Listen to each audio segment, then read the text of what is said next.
আলহামদুলিল্লাহ আলহামদুলিল্লাহ কাফা ওয়া সালামুন আলা ইবাদিহিল্লাযিনা ইসতাফা আম্মা বা'দ। সম্মানিত শিক্ষার্থী ভাইরা, আজকে আমরা মিশকাত শরীফের প্রথম খণ্ড থেকে ১৭ নং হাদিসের দর্স গ্রহণ করব ইনশাআল্লাহ।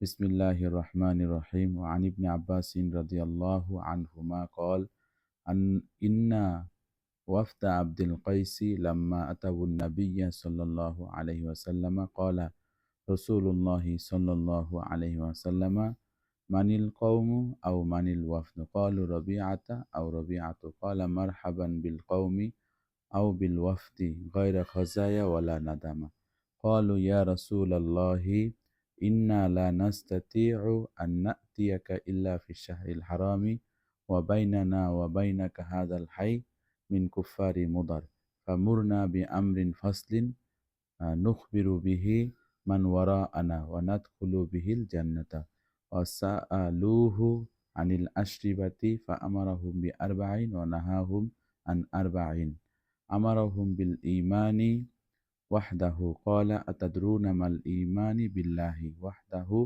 ক্বালু আল্লাহু ওয়া রাসূলুহু আ'লামু ক্বালা শাহাদাতি আল্লাহ ইলাহা ইল্লাল্লাহু ওয়া আন্না মুহাম্মাদান রাসূলুল্লাহি ওয়া ইকামিস সালাতি ওয়া ইতাইজ যাকাতি ওয়া সিয়ামি রমাদানা ওয়া আন তু'তু মিনাল মাগনামিল খুমুসা ওয়া নাহাহুম আন আরবাইন আনিল হানতামি ওয়াদ দুব্বাই ওয়ান নাকিরি ওয়াল মুজাফফাতি ওয়া ক্বালা ইহফাজুহুন্না ওয়া আখবিরু বিহিন্না মান ওয়ারাআকুম মুত্তাফাকুন আলাইহি ওয়া লাফজুহু লিল বুখারী। তো সম্মানিত শিক্ষার্থী ভাইরা, আমরা এখন শাব্দিক এবং বাক্যিক তর্জমা করব ইনশাআল্লাহ। ওয়া আন ইবনে আব্বাসিন রাদিয়াল্লাহু আনহুমা কল, হযরত আব্দুল্লাহ ইবনে আব্বাস রাদিয়াল্লাহু তাআলা আনহু থেকে বর্ণিত, তিনি বলেন, ইন্না ওয়াফদা আব্দুল কাইসি, যখন আব্দুল কয়েস গোত্রের প্রতিনিধি দল লাম্মা আতাউন নাবিয়্যা সাল্লাল্লাহু আলাইহি ওয়াসাল্লাম, আল্লাহ রাসূল সাল্লাল্লাহু আলাইহি ওয়াসাল্লামের কাছে আসলেন। ক্বালা রাসূলুল্লাহি সাল্লাল্লাহু আলাইহি ওয়াসাল্লাম, আল্লাহ রাসূল বললেন, মানিল কওমু, কোন গোত্র বা কারা, আও মানিল ওয়াফদু, বা প্রতিনিধি দল কারা। ক্বালু রবিআতা, তারা বলল যে আমাদের গোত্রের নাম রবিআ রাখা হয়েছে, অথবা বলল যে আমরা রবিআ গোত্রের। ক্বালা মারহাবান, আল্লাহ রাসূল সাল্লাল্লাহু আলাইহি ওয়াসাল্লাম বললেন, তাহলে সুস্বাগতম, বিল কওমি আও বিল ওয়াফদি, গোত্রকে অথবা প্রতিনিধি দলকে, কোনো কোনো অপমান ছাড়া এবং কোনো লজ্জা ছাড়া। এখানে খজায়া, এটা খজ ইয়ানুন এর বহুবচন খজায়া, এটা তরকিবে এখানে হাল হয়েছে। ওয়ালা নাদামা, নাদমানুনের বহুবচন হলো নাদামা, অর্থাৎ লজ্জা। আর খজ ইয়ানু অর্থ হলো অপদস্থ, অপমান করা। ক্বালু, তারা বলল, ইয়া রসুল আল্লাহ, হে আল্লাহ রসুল, ইন্না লা নাস্তাতিউ আন নাতিয়াকা, আমরা আপনার কাছে আসতে পারি না, ইল্লা ফিশ শাহরিল হারামি, তবে যুদ্ধ বিগ্রহ ওর যেই মাসে হারাম থাকে, যেই 4টি মাসে হারাম থাকে, সেই সময় আমরা আসতে পারি। ওয়াবাইনানা ওয়াবাইনাকা হাদাল হাই মিন কুফারি মুদার, এবং আমাদের মাঝে এবং আপনার মাঝে এই কাফের গোষ্ঠী মুদাররা রয়েছে।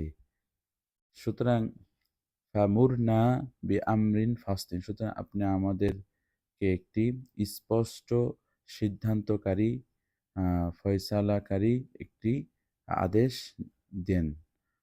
নুখবিরু বিহি মান ওয়ারাআনা, যা আমরা আমাদের পরবর্তীদের কাছে পৌঁছিয়ে দিব। অনাদখুলু বিহিল জান্নাহ, এবং তার উপর আমল করে জান্নাতে প্রবেশ করব। ওয়াসআলুহু আনিল আশরিবাতি, এবং তারা পানপাত্র সম্পর্কে জিজ্ঞাসা করে। এখানে আনিল আশরিবা অর্থ হলো আন জুরুফিল আশরিবা বা আওয়ানিল আশরিবা, এখানে মুজাফ লুকায়িত আছে বা হযফ মানতে হবে, যে পানপাত্র সম্পর্কে তারা জিজ্ঞাসা করলো। ফাআমারাহুম বিআরবাইন, আল্লাহ রাসূল সাল্লাল্লাহু আলাইহি ওয়াসাল্লাম তাদেরকে 4টি বিষয় আদেশ করলেন। ওয়া নাহাহুম আন আরবাইন, এবং তাদেরকে 4টি বিষয় নিষেধ করলেন। আমারাহুম বিল ঈমানি বিল্লাহি ওয়াহদাহু, আহ, আল্লাহর রসুল তাদেরকে এক আল্লাহর প্রতি ঈমান আনার জন্য আদেশ করলেন। ক্বালা তাদরুনা মাল ঈমানু বিল্লাহি ওয়াহদাহু। তখন আল্লাহ রসুল বললেন, তোমরা কি জানো যে এক আল্লাহর উপরে ঈমান আনে কিভাবে? ক্বালু আল্লাহু ওয়া রাসূলুহু আ'লাম। তখন তারা বললেন, আল্লাহ রসুলই অধিক ভালো জানেন। ওয়াক্বালা শাহাদাতি আল্লাহ ইলাহা ইল্লাল্লাহু ওয়া আন্না মুহাম্মাদান রাসূলুল্লাহি।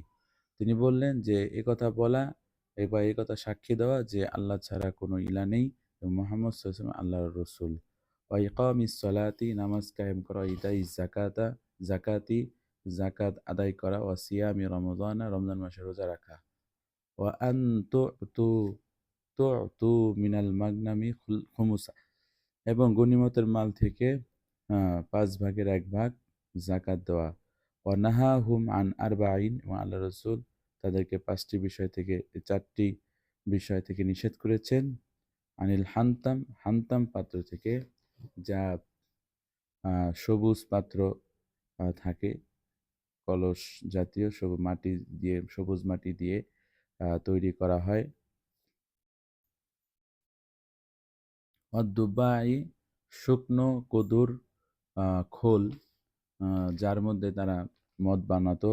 নাকির, এমনিভাবে খেজুর গাছের গোড়া খোদাই করে পাত্র তৈরি করত, যেটা এক কথায় বলা যায় যে এই কাঠের পাত্র। যেমন আমাদের দেশে তেঁতুল গাছের গোড়া করে খোদাই করে একটা পাত্র বানানো হয়। ওয়াল মুজাফফাত, কাতরা মিশ্রিত পাত্র।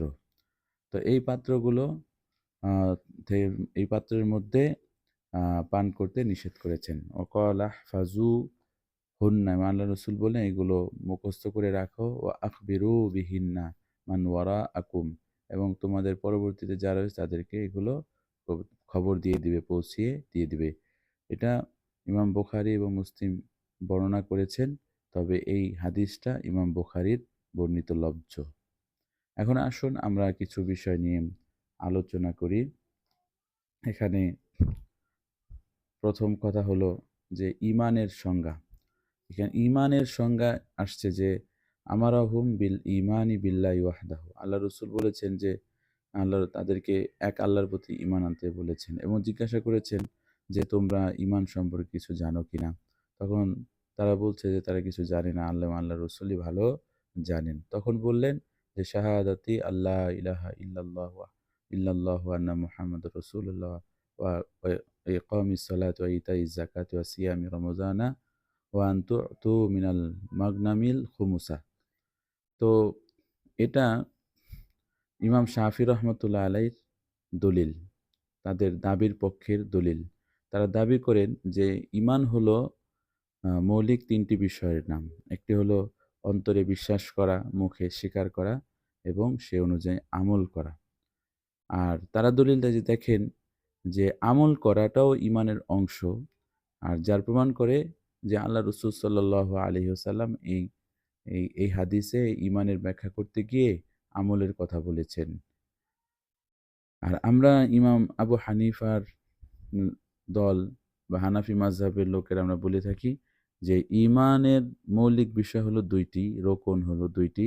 একটি হলো অন্তরে বিশ্বাস করা এবং মুখে স্বীকার করা। আর আমল হলো ঈমানের অতিরিক্ত শর্ত। এটা রোকন নয়, এটা শর্ত। তো এখন আমরা ইমাম শাফি রহমতুল্লাহ আলাইহির জবাবে বলি বা এই হাদিসের ব্যাখ্যায় বলি যে এখানে আল্লাহ রসুল সাল্লাল্লাহু আলাইহি সাল্লামের মূল উদ্দেশ্য হলো ঈমানের 2টি অংশই বোঝানো। সেটি হলো অন্তরে বিশ্বাস করা এবং মুখে স্বীকার করা। আর 3 নম্বর যেটি আমলের ব্যাপারে বলেছেন, এটা ঈমানের পরিপূর্ণতা বোঝানোর জন্য আল্লাহ রসুল সাল্লাল্লাহু আলাইহি সাল্লাম বলেছেন। তো সম্মানিত শিক্ষার্থী ভাইরা, তারপরে এখানে আরেকটি প্রশ্ন আসে। এই যে 4টি পাত্র, এই আল্লাহ রসুল এই 4টি পাত্র ব্যবহার করতে নিষেধ করলেন, হানতম, দুব্বা, নাকির, মুজাফফাত। এই 4টি পাত্র কি এখন পর্যন্ত নিষেধাজ্ঞা আছে, না এগুলো মানসুখ হয়ে গিয়েছে? তো হানাফি মাযহাব মতে এগুলোর উপরে আহ হানাফি এবং শাফি দোনোটার মতেই যে এগুলোর এখন পাত্রের এই পাত্রগুলোর উপরে বা এই পাত্র ব্যবহার করাতে নিষেধ নাই, বরং নিষেধ উঠে গিয়েছে। তো ইমাম মালিক রহমতুল্লাহ আলাইহি তারা বললেন যে না, এখন পর্যন্ত সেই নিষেধাজ্ঞা রয়েছে। তারপরে আরেকটি কথা প্রশ্ন ওঠে যে বললেন যে 4টা বলবেন, কিন্তু এখানে তো দেখা যাচ্ছে যে আ 5টা কথা বললেন। যেমন এখানে ঈমানের কথা বললেন, তারপরে সলাতের কথা বললেন, যাকাতের কথা বললেন, তারপর রোজার কথা বললেন। আবার ৫ নম্বরে বললেন যে দেওয়া, এই খুমুস দেওয়া, গনিমতের মালের খুমুস দেওয়া। গনিমতের মালের খুমুস দেওয়া, ৫ ভাগের ১ ভাগ দেওয়া। এটা বলার কারণে তো এখানে বিষয় ৫টা হয়ে গেল। বললেন 4টা বলবেন, কিন্তু হয়ে গেল 5টা। এর কারণ কি? তো মুহাদ্দিসগণ এখানে উত্তর দিয়ে থাকেন যে এখানে ঈমান, যে শাহাদাত রয়েছে, সেটাকে আল্লাহর রাসূল গোনায় ধরেননি। বরং পরবর্তী 4টাকে গোনায় ধরেছেন। আবার কেউ উত্তর দেন এখানে যাকাত আর এই গনিমতের মাল থেকে ৫ ভাগের ১ ভাগ দেওয়া, এই ২টা এক জিনিস। কারণ যাকাতেরই একটা বিষয় হলো গনিমতের মাল থেকে ৫ ভাগের ১ ভাগ দেওয়া, রাষ্ট্রে বা ইসলাম ধর্মে দেওয়া। এই ২টা এক জিনিস। আবার কেউ বলছেন যে আল্লাহ রাসূল ঠিক আছে ৪টার কথা বলছে, কিন্তু যেহেতু উনি একজন দরদি মানুষ এবং আমাদের নসিহতকারী, তো ৪টা বলছেন ঠিক আছে, পরে আরেকটা মনে পড়ছে বলে দিছে। তো এইভাবে উত্তর দিয়ে থাকে অনেকে। আরেকটি প্রশ্ন হলো যে এই হাদিসের মধ্যে হজের কথা কেন বলা হয়নি? তখন বলা হচ্ছে যে এই ঘটনাটা ঘটেছে ৮ম হিজরিতে, আর হজ ফরজ হয়েছে ৯ম হিজরিতে, বা এই ঘটনাটা ঘটেছে ৭ম হিজরিতে, হজ ফরজ হয়েছে ৮ম হিজরিতে। এই ধরনের কিছু উত্তর দেওয়া হয়। তো সম্মানিত শিক্ষার্থী ভাইরা, আমরা এই হাদিসটি, এই দর্স এখানেই শেষ করলাম। তারপরে আরেকটি হাদিস আছে আমাদের সামনে। এই ১৮ নম্বর হাদিস, আগে গিয়েছে আমাদের ১৭ নম্বর হাদিস, আর এখন ১৮ নম্বর হাদিস শুরু। ওয়ান উবাদাতা ইবনে সামিতি কল, হযরত উবাদাত ইবনে সামিত রাদিয়াল্লাহু তাআলা আনহু থেকে বর্ণিত, তিনি বলেন, ক্বালা রাসূলুল্লাহ সাল্লাল্লাহু আলাইহি ওয়াসাল্লামা ওয়া হাওলাহু ইসাবাতুম মিন আসহাবিহি, যে আল্লাহ রাসূল সাল্লাল্লাহু আলাইহি ওয়াসাল্লাম বললেন, যখন সাহাবাদের একটি দল তার চারিপাশে ছিল, বায়াউনি আলা আন লা তুশরিকু বিল্লাহি শাইআ, তখন আল্লাহ রাসূল বললেন যে তোমরা আমার কাছে বায়াত গ্রহণ করো এই বিষয়ের উপরে যে তোমরা আল্লাহ তাআলার সাথে কাউকে শরীক করবে না। ওয়ালা তাসরিকু, এবং তোমরা চুরি করবে না। ওয়ালা তাজনু, জিনা করবে না। ওয়ালা তাকতুলু আওলাদাকুম, এবং তোমরা তোমাদের সন্তানদেরকে হত্যা করবে না। ওয়ালা তা'তু বিবুহতানিন তাফতারুনাহু বাইনা আইদিকুম ওয়া আরজুলিকুম, এবং এমন অপবাদ নিয়ে আসবে না বা এমন অপবাদ কাউকে দিবে না যা তোমরা নিজেরাই বানিয়েছ।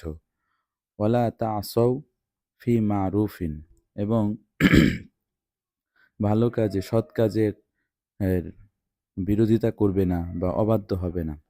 ফামান ওয়াফা মিনকুম, সুতরাং এই বিষয়গুলো তোমাদের মধ্যে থেকে যারা পূর্ণ করবে, ফা আজরুহু আলাল্লাহি, তাহলে তাদের প্রতিদান আল্লাহ তাআলার দায়িত্বে।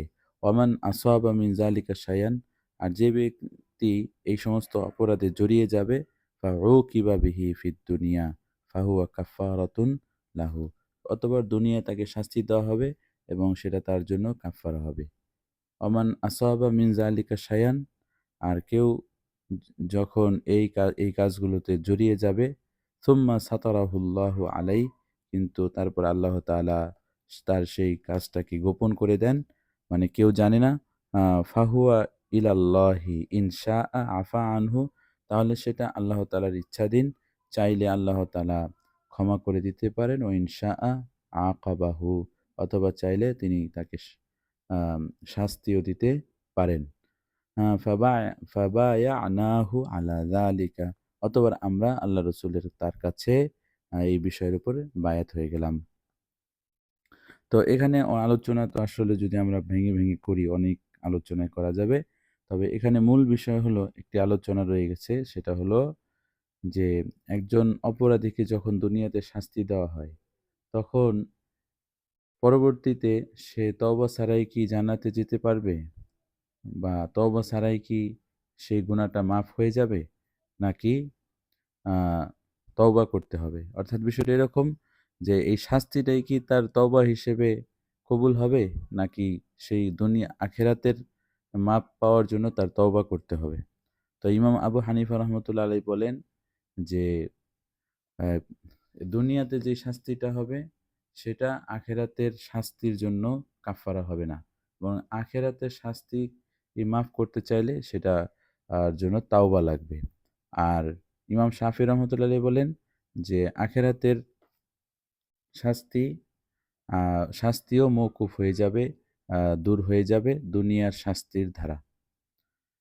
তো সম্মানিত ভাইরা, এখানে হলো এই ইখতিলাফটা আবারও বলছি যে যে অপরাধী যে চুরি করলো, এখন দুনিয়াতে তাকে চুরি করার জন্য তাকে শাস্তি দেওয়া হলো। এখন এই শাস্তিটা কি আখেরাতের শাস্তির থেকেও কি মুক্তি পেয়ে যাবে এই শাস্তির কারণে, নাকি আখেরাতেও আলাদাভাবে শাস্তি হবে? তখন ইমাম আবু হানিফা বলেন, যদি শাস্তি পাওয়ার পরে সে তওবা করে তাহলে তাহলে সে আখেরাতের শাস্তি থেকে মুক্তি পেয়ে যাবে। আর সে দুনিয়াতে শাস্তি পেয়েছে কিন্তু আখেরাতের জন্য তওবা করেনি, তাহলে আখেরাতের শাস্তি থেকে সে মুক্তি পাবে না, বরং এর জন্য আলাদাভাবে শাস্তি হবে। আল্লাহু আকবার। আমাদের হানাফি মাযহাবের পক্ষে দলিল হলো যে যালিকা লাহুম খিজয়ুন ফিদ দুনিয়া ওয়া লাহুম ফিল আখিরাতি আযাবুন আযীম ইল্লাল্লাযীনা তাবু। হাদি এই কোরআনের আয়াতের তর্জমা হলো যে তাদের জন্য দুনিয়াতেও রয়েছে শাস্তি, অপমান, এবং আখেরাতেও রয়েছে মহা আযাব, তবে যারা তওবা করেছেন। আর ইমাম শাফি রহমতুল্লাহর পক্ষে এই হাদিস, এই যে এই হাদিসের মধ্যে আছে যে আল্লাহ আল্লাহ ফাউকিবা বিহি ফিদ দুনিয়া ফাহুয়া কাফারাতুন লাহু, যে দুনিয়ার মধ্যে তাদেরকে শাস্তি দেওয়া হলো এবং এই দুনিয়ার শাস্তি এটা তাদের জন্য কাফারা হয়ে যাবে। তো আমাদের পক্ষে হলো কোরআনের আয়াত, আর তার পক্ষে হলো একটি হাদিস। আর আমরা জানি যে কোরআনের আয়াতের বিরোধিতা হাদিস করতে পারে না, সুতরাং কোরআনের আয়াতের কাছে আম, এই হাদিস টিকবে না। সম্মানিত শিক্ষার্থী ভাইরা, এখানে আমাদের সংক্ষিপ্ত আলোচনা ছিল এই হাদিসের উপরে। আরেকটি হাদিস আমরা পড়বো, তারপর দর্শ শেষ করে দেবো ইনশাআল্লাহ। ওয়ান আবি সাঈদ খুদরি কল খরাজা রসুল্লাহ সাল্লাহ আলাইসাল্লাম ফি আদহা আও ফিত্রিন ইলাল মুসাল্লাহ। হযরত আবু সাঈদ খুদরি রাদিয়াল্লাহু তাআলা আনহু থেকে বর্ণিত, তিনি বলেন যে আল্লাহ রসুল সাল্লাল্লাহু আলাইহি সাল্লাম আর ঈদুল আজহার ঈদগার মাঠে অথবা ঈদুল ফিতরের ঈদগার মাঠে নামাজের জন্য যাচ্ছিলেন। ফামাররা আলা নিসাই, অতঃপর মহিলাদের পাশ দিয়ে যাচ্ছিলেন। ফাকালা ইয়া মাশারান নিসাই, তবে হে মহিলার দল, তাসাদ্দাকনা, তোমরা কি করো, দান করো। ফা ইন্নী উরিতু কুন্না আকসারা আহলিন নার, আমি তোমাদের অধিকাংশকে জাহান্নামবাসী হিসেবে দেখেছি। ফাকুলনা ওয়াবিমা ইয়া রসুল আল্লাহি, তখন তারা বলল, ইয়া আল্লাহ রসুল, কিসের কারণে? কলা তাকসুরনাল লানা ও তাকফুরনাল আশিরা, তোমরা কি করেছো? বেশি বেশি মানুষদেরকে লানত দাও এবং তোমরা তোমাদের স্বামীদের অবাধ্য হও, অকৃতজ্ঞ হও। যে মা রাআইতু মিন নাকিসাতি আকলিন ওয়া দীনিন আযহাবা লি লুব্বির রাজুলিল হাজিমি মিন ইহদা কুন্না। যে এখানে একটু তর্জমাটা কঠিন, যে তোমরা আহ, দিন এবং আকলের দিক থেকে অপূর্ণ হওয়া আহ, সত্ত্বেও সচতুর বুদ্ধিমান পুরুষের মাথাকে নষ্ট করে দেওয়ার জন্য সবচেয়ে পটু, সবচেয়ে বেশি পটু, বা তোমাদের মতো এত পটু আমি কাউকে দেখিনি। যে তোমরা আহ, দিনের ক্ষেত্রে এবং বুদ্ধির ক্ষেত্রে অপূর্ণ হওয়া সত্ত্বেও বুদ্ধিমান সচতুর পুরুষের বুদ্ধিকে নষ্ট করে দেওয়ার ক্ষেত্রে তোমাদের মতো পটু আর কাউকে আমি দেখিনি। কুলনা ওয়ামা নুকসানু দীনিনা ওয়া আকলিনা ইয়া রাসূলুল্লাহ। তখন তারা বলল যে আল্লাহ রসুল, আমাদের দিনের ব্যাপারে এবং আমার বুদ্ধিতে ব্যাপারে অপূর্ণতা কি? তখন কলা কলা আল্লাহ রসুল বললেন, আলাইসা শাহাদাতিল আলাইসা শাহাদাতাল মারআতি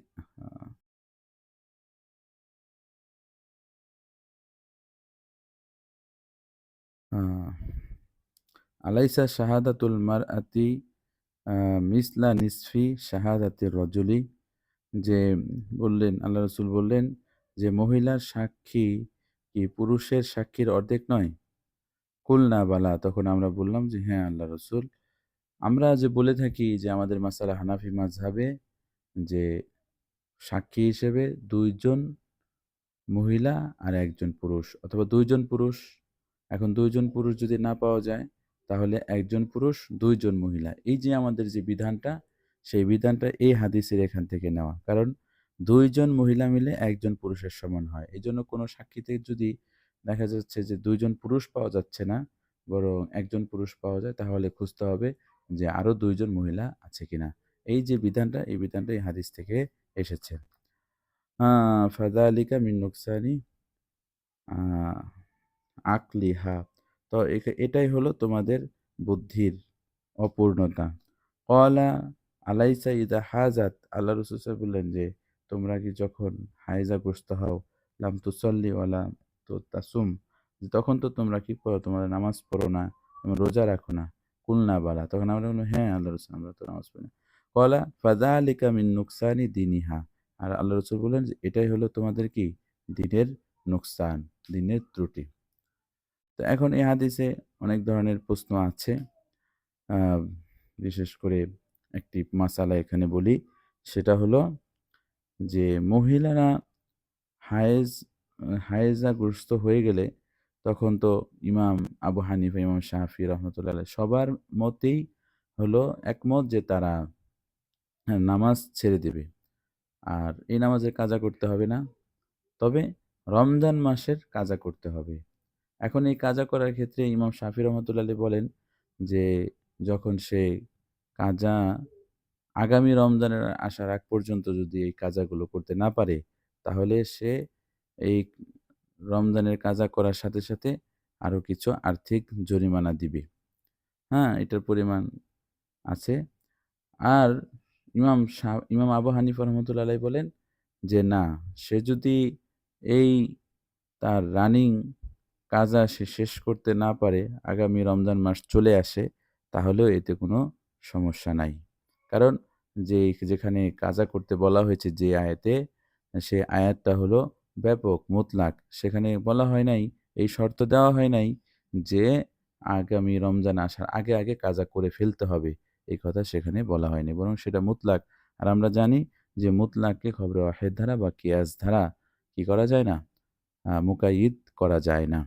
বরং এই শেষ কথা হলো যে ওই মহিলা যদি তার রানিং কাজা আগামী রমজান আসার আগ পর্যন্ত শেষ করতে না পারে, তাহলে সে রমজানের পরে করবে। এতে কোনো তার সমস্যা হবে না। তো আল্লাহ তাআলা আমাদেরকে হাদিসের দর্স বুঝে আমল করার তৌফিক দান করুন। আসসালামু আলাইকুম ওয়া রাহমাতুল্লাহি ওয়া বারাকাতুহু।